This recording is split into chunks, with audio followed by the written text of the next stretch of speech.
Hello, my name is Taylor Sherman, and I'll be answering questions for the Spinning Heads and Spinning News assignment.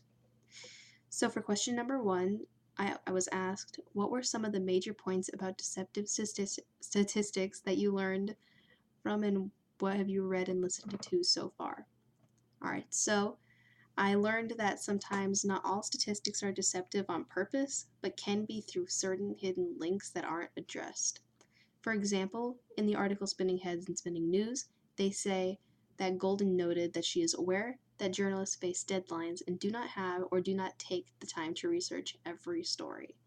And although this doesn't justify it for being inaccurate, you can say that much of the time, most of the time, these sources can lose credibility by not claiming they're inaccurate statistics or going through the trouble of fixing them or making them more credible. And sometimes I also learned that correlation can seem incredibly sparse, as seen in the article "Consume More Chocolate and You'll Win a Nobel Prize."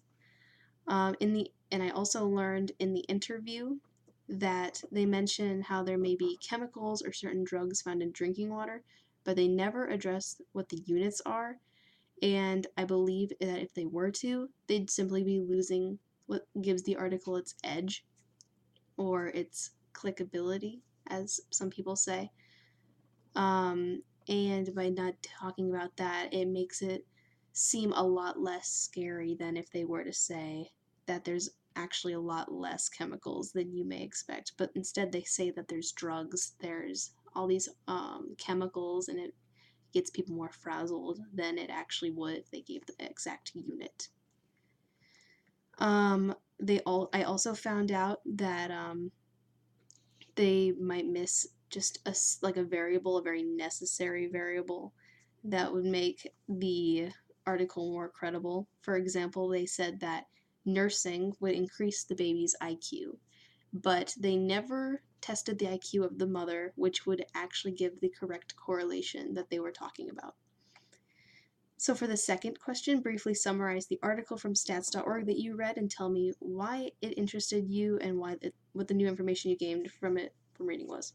Okay, so I read the article "Consume More Chocolate and You'll Win a Nobel Prize" because I thought that the article seemed very interesting. I didn't understand what the title wanted, and I wanted a little bit of an explanation because it seemed just that bizarre as a correlation.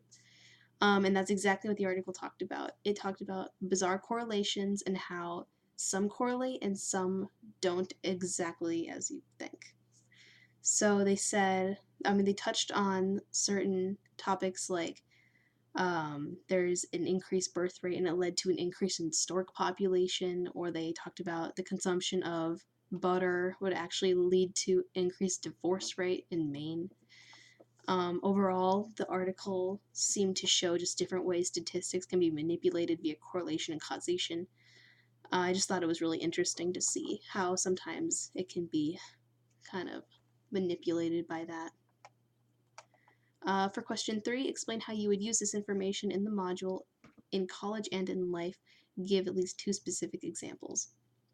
So for the first one, I thought it would be pretty simple just to say that you would use this information in your research for assignments or projects, anything you would have to do in class. I think that would be pretty obvious.